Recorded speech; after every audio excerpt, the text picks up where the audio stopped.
La Bible est explicite sur la venue de l'Antéchrist sur terre et sur le grand pouvoir qu'il exercera sur toutes les nations. Examinons ce que l'apôtre Paul a écrit dans sa lettre aux Thessaloniciens. « Et alors paraîtra l'impie, que le Seigneur Jésus détruira par le souffle de sa bouche, et qu'il anéantira par l'éclat de son avènement. L'apparition de cet impie se fera par la puissance de Satan, avec toutes sortes de miracles, de signes et de prodiges mensongers, et avec toutes les séductions de l'iniquité, pour ceux qui périssent, parce qu'ils n'ont pas reçu l'amour de la vérité pour être sauvés. » De plus, la Bible nous montre que l'Antéchrist aura également des pouvoirs surnaturels. Dans l'Apocalypse, chapitre 13, il est écrit qu'il fera descendre le feu du ciel et accomplira de nombreux miracles qui émerveilleront les foules. Alors il deviendra le sauveur de ces personnes et luttera contre le peuple de Dieu, et le monde célébrera la mort de ceux qui n'ont pas renié leur foi en Christ. Et quand il semblera que l'Antéchrist a remporté la victoire et a vaincu le peuple de Dieu, Jésus reviendra. La gloire du Christ couvrira le ciel, et sa puissance dominera toute la terre. Et alors Satan sera vaincu et jeté en enfer, avec l'Antéchrist et le faux prophète. Voyons ce que dit la Bible. « Et le diable, qui les séduisait, fut jeté dans l'étang de feu et de soufre, où sont la bête et le faux prophète, et ils seront tourmentés jour et nuit, au siècle des siècles. » Et une question que presque tout le monde se pose au sujet du retour du Christ est la suivante. Pourquoi n'est-il pas encore revenu? Qu'est-ce qui l'en empêche? Quand reviendra-t-il pour rassembler son Église et régner sur la terre? Après tout, mes frères, plus de 2000 ans se sont écoulés, et jusqu'à présent, le Seigneur n'est pas revenu. Qu'est-ce qui reste encore à arriver? Et c'est précisément de cela dont je veux discuter avec vous dans la vidéo d'aujourd'hui. Nous allons découvrir quelle sera la dernière chose qui doit se produire pour que Jésus revienne, selon la Bible. Mais avant de commencer, je voudrais vous demander de laisser déjà votre like, de vous abonner à ma chaîne et d'activer la cloche pour recevoir les notifications de YouTube chaque fois que je publie une nouvelle vidéo, d'accord? Je veux vous aider dans votre marche avec Dieu chaque jour. Alors, allons-y. Le chapitre 24 de l'Évangile de Matthieu relate le moment où Jésus répond à l'interrogation des disciples concernant son retour. Ils voulèrent savoir comment et quand cela se produirait, et voyez ce que le Seigneur a dit.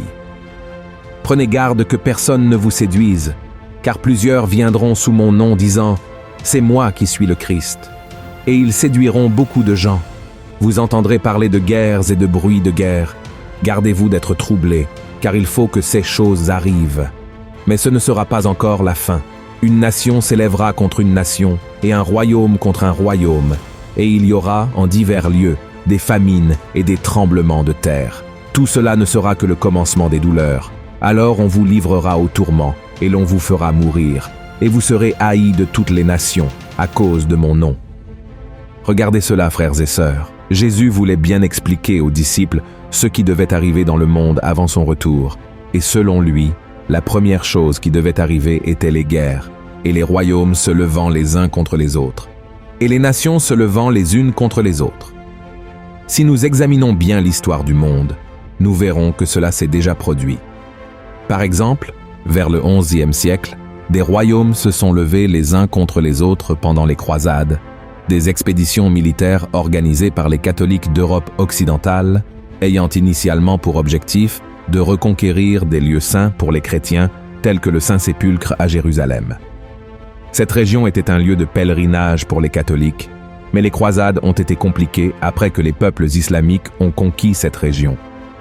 Les croisades étaient également une lutte entre chrétiens et musulmans, entraînant la mort de centaines de milliers de personnes. La prophétie des nations contre les nations s'est également réalisée, surtout au siècle dernier, avec la Première et la Seconde Guerre mondiale, la guerre du Vietnam, du Golfe, d'Irak, entre tant d'autres. Et même aujourd'hui, nous avons des guerres dans le monde entier. En résumé, cela s'est déjà produit. Le deuxième point de la prophétie de Jésus qui attire beaucoup notre attention se trouve au verset 9 de Matthieu, chapitre 24, où le Seigneur a déclaré que les chrétiens seraient persécutés et tués, haïs par toutes les nations à cause de son nom.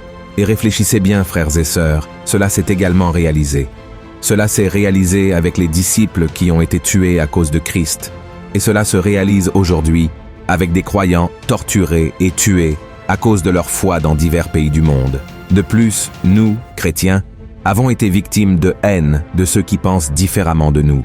Nous sommes haïs et jugés par une société dominée par le malin qui ne respecte pas la parole du Seigneur. Le troisième point prophétique de Jésus, concernant son retour, se trouve dans la suite du texte de Matthieu 24. Il a dit « Ce qui suit. Alors aussi, plusieurs succomberont, et ils se trahiront, se haïront les uns les autres. Plusieurs faux prophètes s'élèveront, et ils séduiront beaucoup de gens. Et parce que l'iniquité se sera accrue, la charité du plus grand nombre se refroidira. Et cela, frères et sœurs, nous le voyons aussi aujourd'hui avec combien de personnes que vous connaissez ont abandonné leur foi. J'en connais plusieurs, malheureusement. Et avez-vous remarqué combien il y a tant de personnes qui parlent mal les unes des autres, qui se haïssent, qui souhaitent le mal? Et cela se produit aussi, frères et sœurs, au sein des églises. Donc, nous vivons une époque où le manque d'amour est très grand. L'amour se refroidit dans la plupart des cœurs et nous devons être vigilants à cet égard. En ce qui concerne les faux prophètes, combien d'hommes et de femmes qui prétendent être des messagers de Dieu, en réalité, déforment la parole du Seigneur pour leur propre bénéfice. Les églises, la télévision, Internet regorge de trompeurs et d'exploiteurs de la foi. Autrement dit, tout cela s'est déjà produit également, en réalité. Mais maintenant, quelle est la prochaine chose qui doit arriver jusqu'au retour de Christ? La réponse peut être trouvée au verset 14 de Matthieu, chapitre 24. Lisons ensemble ce que Jésus a dit. Cette bonne nouvelle du royaume sera prêchée dans le monde entier, pour servir de témoignage à toutes les nations. Alors viendra la fin. Frères et sœurs, la fin des temps ne commencera pas immédiatement après les guerres et les tremblements de terre. Elle viendra lorsque toutes les nations entendront l'évangile de Christ. Lorsque le Seigneur mentionne les nations, il fait référence aux gentils, c'est-à-dire à tous ceux qui ne sont pas israélites. À ce moment-là, lorsque Jésus parlait avec ses 12 disciples, seuls les Juifs en Israël connaissaient son existence. Mais il voulait que tous sachent qu'il ne reviendrait pas avant que toutes les nations n'aient entendu son message, y compris nous.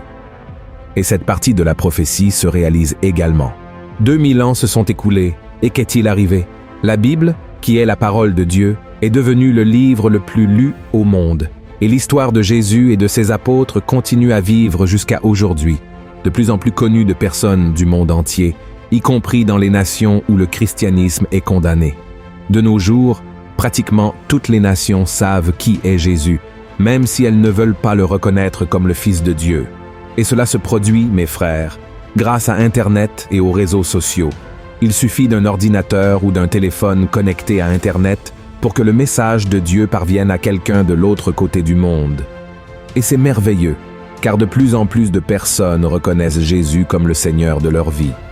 Alors, mon cher frère et ma chère sœur, soyez très attentifs à tout ce qui se passe. Si vous regardez cette vidéo maintenant, sachez que ce n'est pas une coïncidence. L'Évangile atteint le monde entier, et vous devez rester connectés au Seigneur. Soyez très vigilants, car la prophétie se réalise. Amen. Je sais que cela peut sembler que Jésus tarde à revenir, mais il y a une raison à cela. C'est que Dieu, à cause de son amour, de sa miséricorde, veut que le plus grand nombre de personnes se repentent de leurs péchés et croient en son Fils pour être sauvés. Alors, ne soyez pas comme ceux qui se moquent et qui vivent comme si Jésus ne devait jamais revenir. Au contraire, attendez le Seigneur avec joie et marchez dans ses voies chaque jour. Amen. Et juste pour conclure, je veux lire avec vous un passage qui se trouve dans 2 Pierre, chapitre 3, qui dit ainsi « Sachant avant tout que, dans les derniers jours, il viendra des moqueurs avec leurs railleries, marchant selon leur propre convoitise, et disant « Où est la promesse de son avènement ?» Car depuis que les pères sont morts, tout demeure comme dès le commencement de la création. Ils veulent ignorer, en effet, que des cieux existèrent autrefois par la parole de Dieu, de même qu'une terre tirée de l'eau est formée au moyen de l'eau, et que par ces choses le monde d'alors périt, submergé par l'eau, tandis que, par la même parole, les cieux et la terre d'à présent sont gardés et réservés pour le feu, pour le jour du jugement et de la ruine des hommes impies. Mais il est une chose, bien-aimée, que vous ne devez pas ignorer, c'est que, devant le Seigneur, un jour est comme 1000 ans, et 1000 ans sont comme un jour. Le Seigneur ne tarde pas dans l'accomplissement de la promesse, comme quelques-uns le croient. Mais il use de patience envers vous, ne voulant pas qu'aucun périsse, mais voulant que tous arrivent à la repentance. Amen. Si vous avez apprécié ce message, veuillez le partager avec vos amis, votre famille et dans les groupes WhatsApp de la famille. Propageons la parole de Dieu et préparons-nous pour le retour de Jésus. Que Dieu vous bénisse. Une grande étreinte.